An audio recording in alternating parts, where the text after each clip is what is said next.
Hai, selamat datang di channel Cilok Film. Kali ini aku bakal membawakan film berjudul The Protect 2021. Film ini menceritakan tentang aksi pembalasan dendam serta menyelesaikan tugas pembunuhan. So, daripada penasaran, simaklah video dengan melek. Namun sebelum lanjut, tekan tombol subscribe dan like di bawah ya.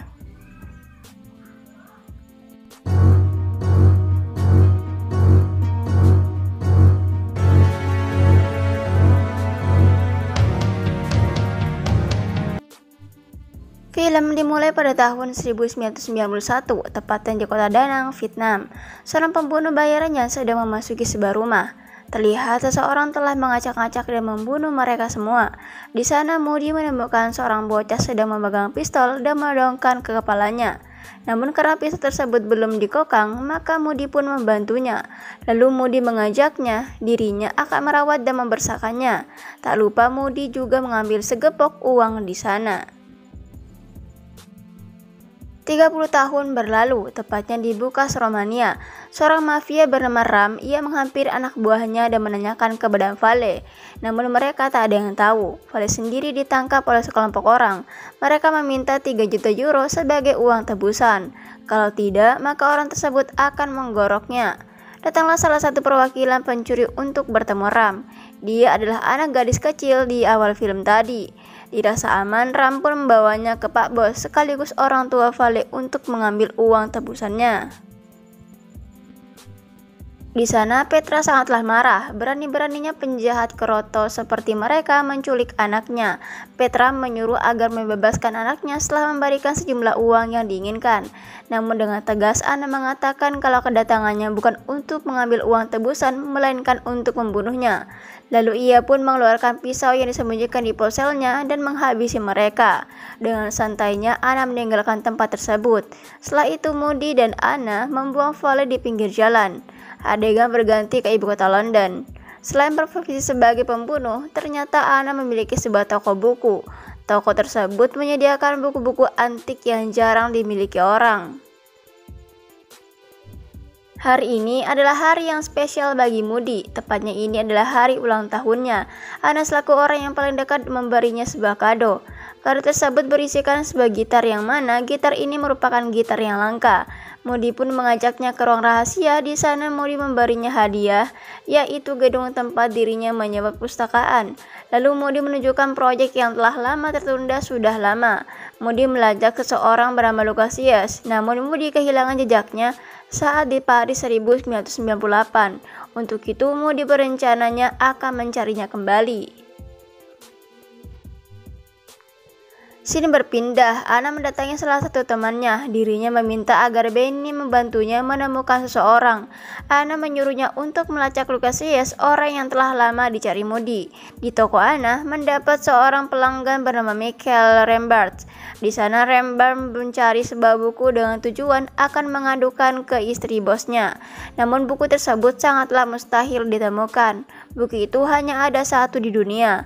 Rembrandt pun meminta agar mencarikan sebuah buku masak. Sayangnya buku tersebut sangat mahal. Entah itu hanya basa-basi atau apa, Rembrandt merasa tertarik dengan Anna. Rembrandt pun mengajaknya kenalan dan memberinya sebuah kartu nama.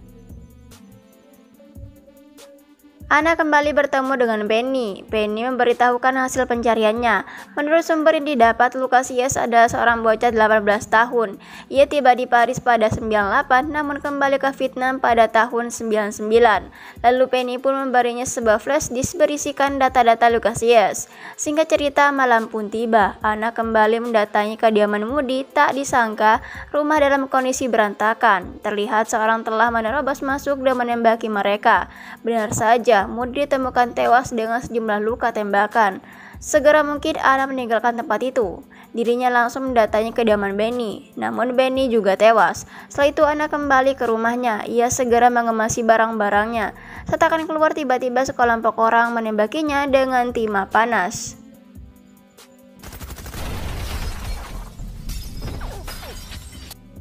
Tapi tunggu, salah satu di antara mereka hendak memeriksanya. Anna langsung menembaknya. Bahkan temannya akan kabur juga tewas. Scene berpindah, Anna telah sampai di sebuah warnet. Di sana ia membuka sebuah file yang diberikan oleh Benny tempo hari. Menurut data-data yang didapat, Lucasius dibawa ke rumah sakit pada Juni 1999, sedangkan ayahnya itu Edward telah dibunuh pada hari Natal 1991. Edward sendiri merupakan pebisnis yang didakwa atas kejahatan perang. Dirinya telah menjual senjata kimia ke pemberontak Vietnam. Sayangnya ia telah tewas di Danang, Vietnam. Untuk itu perusahaannya berganti tangan ke sahabatnya, yaitu Jisoo Ford. Anna pun segera pergi ke Vietnam. Hari ini adalah hari yang cerah bagi sekelompok motor yang diketahui Billy. Secara unggal, sebuah motor masuk dan menerobosnya. Tak terima dengan perilaku tersebut, Billy pun mengejarnya. Setelah pengejarannya panjang, ternyata orang itu berhenti di sebuah warung. Dan ternyata itu adalah sahabatnya Anna. Anna memberitahukan kalau Moody telah tewas. Waktu itu ia meminta agar Billy mau membantunya. Dirinya akan menemui Ford.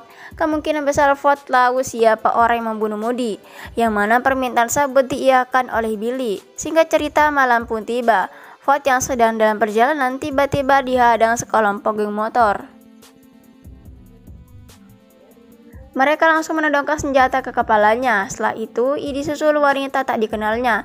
Tanpa basa-basi, Anna memberinya sebuah kartu nama. Dirinya menyuruh Ford untuk menghubunginya. Ada yang ingin ia tanyakan tentang Lucasius. Tak butuh waktu lama, Anna langsung menghubunginya. Anna pun meminta agar segera bertemu. Awalnya si Ford ingin mengirim pengacaranya, namun Anna menolaknya. Hingga akhirnya Anna pun menghampiri Ford di kantornya.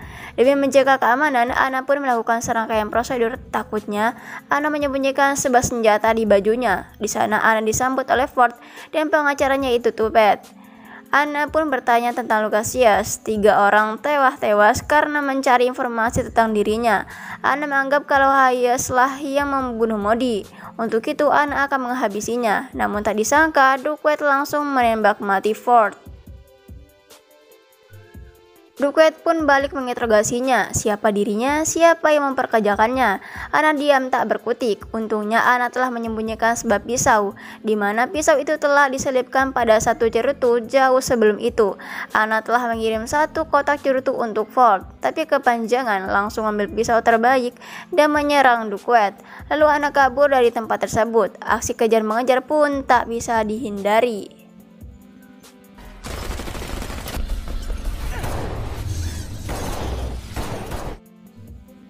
Namun saat Anna berhasil keluar dari tempat itu, sebuah mobil tiba-tiba menabraknya.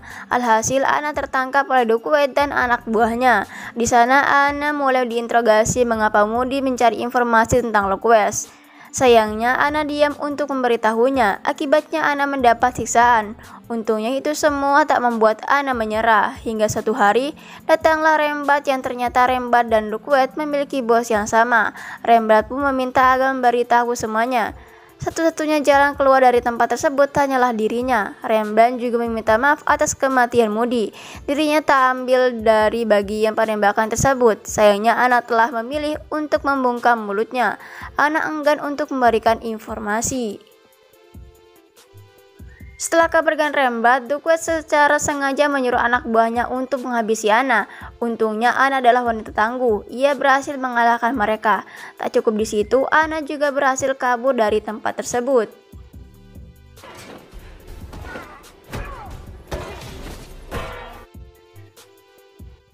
Lalu Anna pun menghampiri Billy. Di sana Billy menyarankan agar Anna kembali ke London. Namun ia menolaknya. Anna tak akan pergi sebelum membalaskan kematian Moody. Moody adalah orang yang berjasa dalam hidupnya. Moody lah yang membawa dirinya keluar dari Vietnam. Scene berpindah. Anna menghampiri rumah sakit tempat Lucasius dirawat. Namun Lucas tak suka diganggu. Ia mengalami tuli, bisu, dan buta. Penyakit tersebut diidapnya sejak umur 6 tahun. Tak selang beberapa menit, Anna mendapat sebuah panggilan dari Rembrandt. Rembrandt sangatlah kagum dengan aksi Anna yang mampu lolos dari tempat itu. Rembrandt juga mengetahui kalau Anna sekarang berada di rumah sakit tempat Lucas dirawat. Tak cukup di situ, Rembrandt mengajaknya makan malam dengan alasan akan memberikan sedikit bocoran. Sementara itu, bosnya akan mengadakan acara amal dengan teman sultannya. Selama ini Edward Hayes masih hidup. Itu artinya kejadian di tahun 1991 hanyalah sebuah rekayasa. Edward yang mulai resah dengan Anna, ia pun menyuruh agar Rembrandt segera menyelesaikannya. Singkat cerita, di balik hari di mana mereka saling bertemu, Ana pun mengatakan kalau Moody tewas karena kontrak yang selesaikan bertahun-tahun lalu. Namun Rembrandt justru menanggap kalau itu adalah sebuah misteri yang tak perlu diselesaikan. Mendengar jawaban yang kurang mengenakan, Ana menodongkan sebuah pistol, yang mana itu dibalas oleh Rembrandt. Konyolnya Rembrandt justru mengajak Ana untuk menghentikan ini semua dan pergi ke hotel. Untungnya Ana segera pergi meninggalkannya. Rembrandt ia mendapat sebuah panggilan. Duckworth mengatakan kalau dirinya telah berhasil menemukan kamar Ana. Ia kini berada di sana. Tiba-tiba sekelompok orang menyerangnya. Ternyata itu adalah anak buah Duckworth. Terjadilah perkelahian antara mereka. Untung saja perkelahian tersebut dimenangkan Rembrandt. Dan Ana telah sampai di depan kamarnya. Ana pun melepaskan sebuah tembakan. Tembakan tersebut tepat mengenai anak buah Duckworth. Setelah itu Ana menangkap Duckworth dan menyiksanya. Tak lama datanglah Rembrandt. Sayangnya Duckworth telah tewas tak bernyawa. Tiba-tiba pulsanya berdering. Panggilan tersebut berasal dari Ana. Ana mengatakan kalau dirinya telah mengetahui siapa bosnya. Ia adalah orang yang membunuh Moody. Tak sangka Ana segera keluar dan melepaskan sebuah tembakan. Sayangnya tembakan tersebut meleset. Terjadilah perkelahian antara mereka. Entah apa yang terjadi, perkelahian tersebut justru berakhir di sebuah ranjang. Ana meninggalkan tempat itu. Tiba-tiba seseorang menembaknya. Tembakan itu tepat mengenai perutnya. Untungnya ada orang asing yang menolongnya, yang ternyata orang itu adalah Moody. Moody pun segera membawanya pergi dan mengeluarkan peluru pada perutnya. Moody juga menjelaskan kenapa ia masih hidup. Waktu itu Moody berhasil membunuh orang tersebut. Lalu Moody merusak mukanya dengan sebuah shotgun. Tak cukup di situ, Moody juga memakaikan pakaian ke orang itu. Singkat cerita, esok pun tiba. Moody mulai menyusun sebuah rencana untuk menyerang Edward. Kebetulan Edward beserta teman sultannya akan mengadakan acara amal di sebuah pulau terpencil. Sementara itu di lain tempat, Edward telah menyiapkan beberapa pasukan untuk menjaga pulau tersebut. Berbagai pasukan telah disiapkan untuk berjaga. Acara harus berjalan dengan lancar. Para tamu kini mulai berdatangan. Seluruh pasukan disiagakan untuk menghalau kedatangan Ana. Namun tak disangka ternyata Ana berhasil masuk ke acara tersebut. Ana menyamar sebagai seorang pelayan. Puncaknya saat Edward menyampaikan pidatonya, Ana bersiap-siap untuk menembaknya. Sayangnya Rembrandt berhasil mengalahkannya. Akibatnya Ana harus pergi meninggalkan pesta tersebut. Tak tinggal diam, Rembrandt pun mencari keberadaan Ana. Rembrandt terus mengikuti jejak darah yang dikeluarkan Ana. Sementara itu Edward yang sedang bersembunyi tiba-tiba didatangi oleh Moody. Kedatangannya hanyalah untuk menyelesaikan tugas di tahun 91. Ternyata Edward telah membayarnya untuk membunuh dirinya sendiri. Saat tugas tersebut berhasil, Moody menyadari kalau yang ia bunuh bukanlah Edward, melainkan orang lain. Dengan kata lain, Edward sengaja memalsukan kematiannya demi menutupi kejahatannya. Untuk itu, Moody akan menyelesaikan tugas yang gagal ia selesaikan. Dirinya akan meledakkan gedung tersebut. Di tempat lain, Rembrandt berhasil menemukan Ana. Ana pun mengatakan kalau dirinya hanya sebuah pengali. Dan tiba-tiba gedung itu meledak. Saat itulah Ana menggunakan momen tersebut untuk kabur. Ana juga memberitahukan lokasinya saat ini. Di sana, Ana kembali mengingat masa kecilnya. Waktu itu keluarganya telah dibantai sekelompok orang. Anak kecil dibawa dan disekap para perampok. Hingga satu hari, salah satu dari mereka merakit dan mempreteli senjata. Lalu orang itu meninggalkan Ana di tempat tersebut seorang diri. Namun tak disangka saat kembali, Ana berhasil merakitnya dan menembaknya.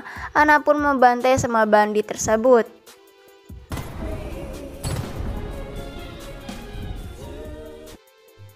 Kembali ke masa sekarang, Rembrandt telah sampai di lokasi. Mereka saling menodongkan senjata satu sama lain. Untungnya yang berhasil keluar dari gedung tersebut adalah Ana.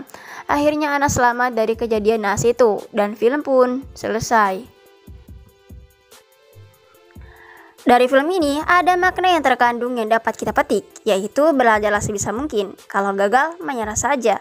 Toh kalau bisa menyerah, kenapa harus bangkit? Ayo, menyerah saja, jangan semangat. So, terima kasih dan sampai jumpa di film selanjutnya.